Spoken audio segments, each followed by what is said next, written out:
Salut les billes, bienvenue sur Airsoft Millennium pour une vue atelier. Donc aujourd'hui on va faire une petite vidéo qui change. Je vais fiabiliser cette réplique là qui a des soucis de perte de puissance, de performance. Alors elle a été upgradée par un copain de l'association.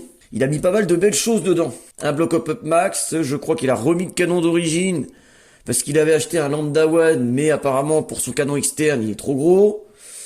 Bon, apparemment, il a une pneumatique max, une coque de gearbox Prometheus, Titan. Je vais vous faire un montage sur les parties intéressantes pour régler tous les problèmes. Donc, évidemment, on va aller contrôler divers points techniques, éléments, etc.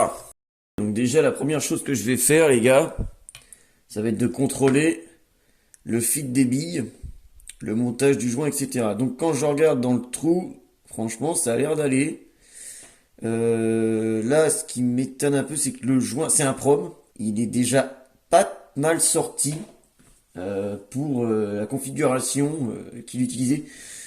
Là, il est à 0,5 joules, le copain. Il utilisait de la 28. En tout cas, ça a l'air bien installé, bien centré et tout. C'est nickel.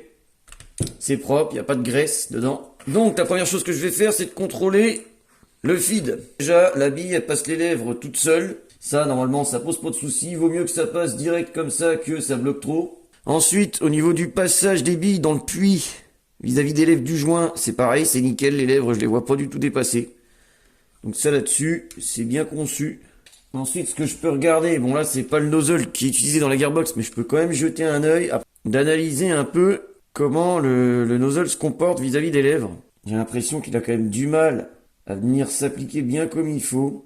Je suis quasiment sûr que ça vient du nozzle ou d'étanchéité, mais à mon avis, il doit y avoir un souci, soit de cycle vis-à-vis du nozzle, ou soit de taille. Donc alors, me voici dans les gearbox. Je vais commencer par regarder côté pneumatique. Bon, a priori, on a une bonne étanchéité quand même. Ok. Par contre, je sais pas ce qu'il y a comme graisse à l'intérieur de la pneumatique. Mais j'ai l'impression que c'est pas ce qu'il faut. Ouais, non, il y a un problème de graisse, clairement, ça glisse mal. Pas beaucoup de jeu et tout. Ça, c'est en double joint. Par contre, 21,5, ça me paraît long. On va vérifier tout ça. Ça, it's not good.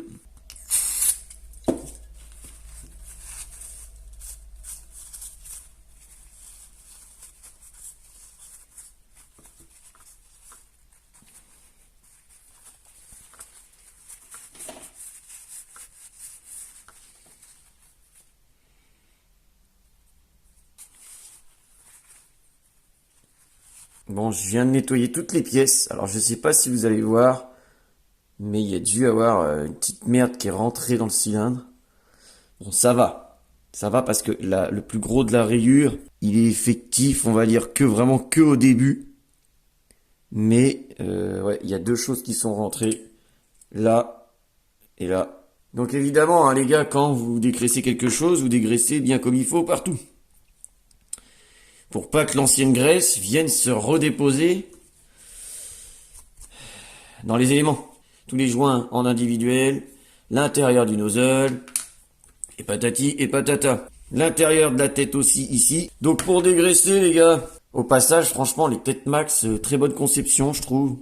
Hein, je pense pas qu'on trouve des orifices aussi importants sur le marché. Et à mon avis, ceux qui sont dans cette forme là comme ça, je pense que ce seraient les meilleurs.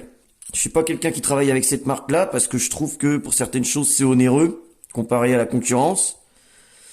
C'est vrai mais ils ont quand même des produits intéressants et qualitatifs. On fait attention de ne pas avoir les doigts gras de l'ancienne graisse quand on va manipuler l'ensemble. Ensuite, je l'ai déjà montré, mais ce que je vous recommande pour graisser tout ce qui est pneumatique, glissière, etc.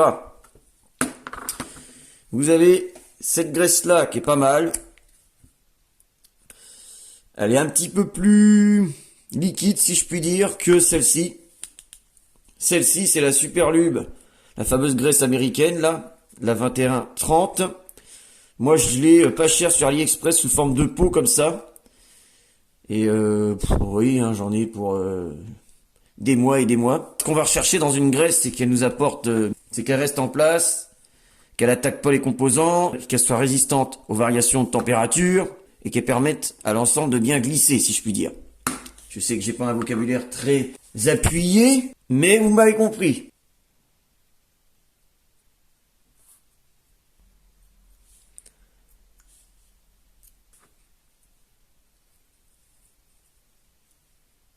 De toute façon, à mon avis, le nozzle, je pense que je vais devoir le raccourcir un poil. Quasiment sûr. Là.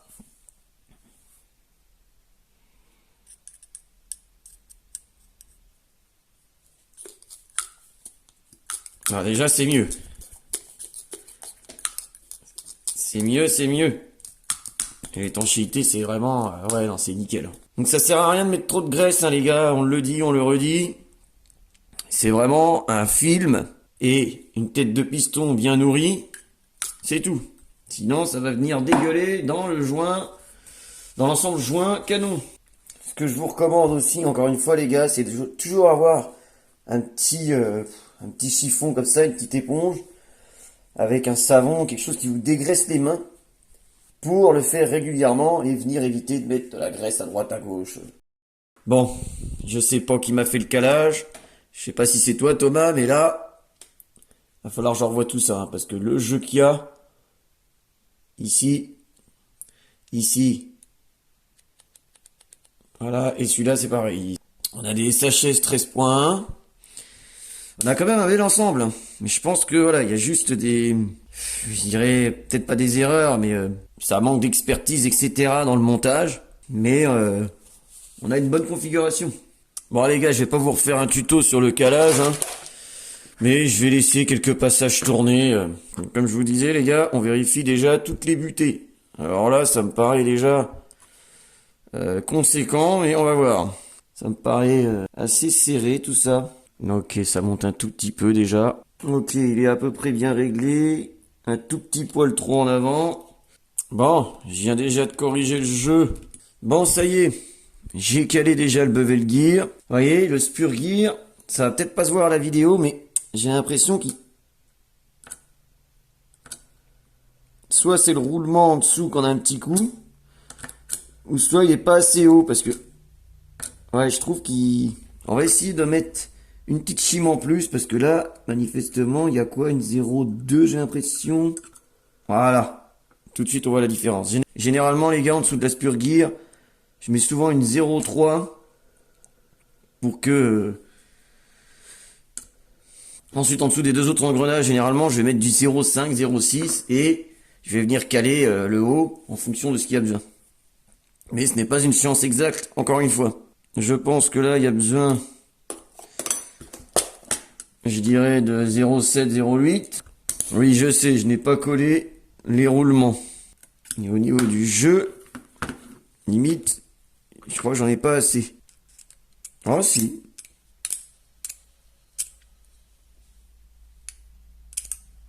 Nickel. Puis ici. Oh oui, voilà. Tu m'étonnes que ça sonnait aigu. Et là, il m'a mis quoi? Hein, je crois que je vais avoir un peu trop épais là, ouais. Oh oui. Bon. Je vais quand même vérifier que le piston coulisse correctement. Déjà comme ça a l'air. Maintenant, en cyclé, on va voir ça. Je viens faire cycler manuellement ma gearbox et je vois s'il n'y a pas de point d'accroche. Ça va. Ça fait le taf. C'est pas le plus fluide de chez fluide, mais c'est correct. À voir si le nozzle et le tappet plate sont bien cotés. Quand il est tiré ici au max, là, il est bien plaqué. Donc ça, c'est bon. Du coup, on vient plaquer ça comme ça. Et on vérifie si le nozzle ne dépasse pas. Et là, déjà, en l'occurrence, je le vois à l'intérieur. Ça passe, mais c'est vraiment... Donc déjà, à partir du moment où c'est juste, c'est mort. On va avoir un problème, Houston. En fait, vous voyez là, j'ai presque pas de jeu. Normalement, quand je viens appuyer comme ça, le tappet plate et le nozzle, il devrait reculer de 1 à 2 mm, quoi. Et là, bah, en fait, j'ai pas de jeu.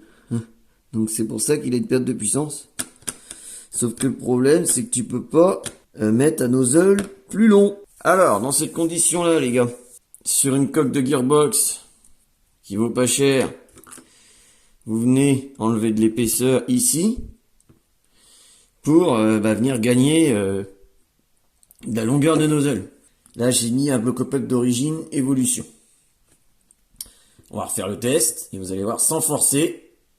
Tac, là, normalement, je suis déjà en appui. Vous voyez, j'ai quand même beaucoup plus de jeu ici qu'avec le bloc max. Et en termes de feed, le bloc max c'est un petit peu mieux quand même. J'ai retravaillé le nozzle. Alors j'ai pas pu faire un chanfrein trop profond parce que j'ai pas beaucoup de courses. J'espère que ça va le faire. Bon, ça y est les gars, la bête est remontée. Donc du coup, on va tester ça avec une petite 11.1. Bon, elle pulse pas trop hein, pour une 11.1, mais c'est pas mal déjà.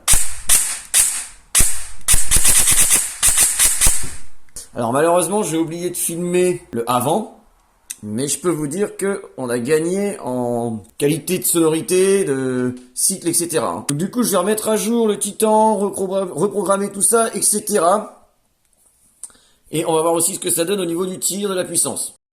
Donc, logiquement, le souci est réglé. Du moins, je ne peux pas faire mieux. Je pense que son canon d'origine, ça doit être un 608, quelque chose comme ça. Donc, du coup, on perd un peu de puissance par rapport au standard de maintenant, hein, 603 si je puis dire. J'ai mis un M110. En gros, sans hop-up, je suis à 1 joule 3. Donc, ça correspond à peu près à mon ressort. Je suis régulier, hein, hop-up réglé à peu près 1 joule 2,2. C'est pas dégueulasse non plus. Et en termes de réactivité, j'ai reprogrammé le Titan, réglé tout ça, etc. Alors, j'ai mis tout. J'ai mis l'active braking en manuel et le pre-cooking aussi en manuel en intermédiaire. Et du coup, ça nous donne ça. Toujours avec ma vieille 7.4 qui nous fournit autant d'ampères qu'on a besoin. Je vais réessayer vite fait là pour voir. Mais quand je mets un M90, là tout de suite je descends à 0,7 joules. Alors est-ce que c'est parce que le cycle est trop rapide et du coup j'ai un nozzle qui est un tout petit poil trop court que ce qu'on pourrait avoir dans l'idéal? Est-ce que c'est le 608? Est-ce que c'est que faut essayer de régler l'active braking en manuel, valeur, et le nozzle ne reste pas plaqué contre le joint? Là, les gars, je sais pas, mais moi, je peux pas faire mieux. Toujours étant utile que, on n'est pas trop mal. Nous voici sur la dernière session pour la vidéo. Donc, j'ai testé plusieurs ressorts, et c'est un peu bizarre. J'ai pas forcément des données conventionnelles, si je puis dire. Je pense que ça vient de l'ensemble pneumatique, notamment de la tête de piston de chez Max, qui est un peu à fort quand même dans le cylindre, malgré la bonne graisse, etc. Alors moi je préfère quand c'est comme ça, mais c'est vrai que ça peut différer les données de puissance qu'on peut avoir avec tel ou tel ressort. Si vous avez des fois des différences de puissance par rapport à ce qu'un ressort va donner plus régulièrement, notamment une augmentation de puissance ou alors une petite diminution, ça peut aussi venir de ce que je viens de vous dire concernant l'étanchéité. À prendre en compte quand même que le nozzle il vient s'appuyer, on va dire de justesse contre le joint, il a quasiment pas de marge. Donc, en fonction du ressort qu'on va mettre, etc., ça va matcher ou pas. Hein. Je vais pas m'amuser à essayer tous les ressorts. Là, quand même mis un petit M90, donc logiquement, si le 90 fonctionne correctement, tous les autres vont fonctionner. Je vous ramène quelques petites précisions sur la fin de la vidéo en voix off. J'ai quand même voulu tester le bloc max par curiosité, sans grande confiance, et il s'avère que ça fonctionne. Malgré le peu de marge que j'ai avec le nozzle, en 7.4, ça fonctionne. Par contre, en 11.1, quand le cycle est trop rapide, non, on a une perte de puissance. Mais bon, vu le cycle qu'on a déjà en 7.4, je pense qu'on peut s'en contenter. Allez, à plus pour un nouvel épisode, les gars.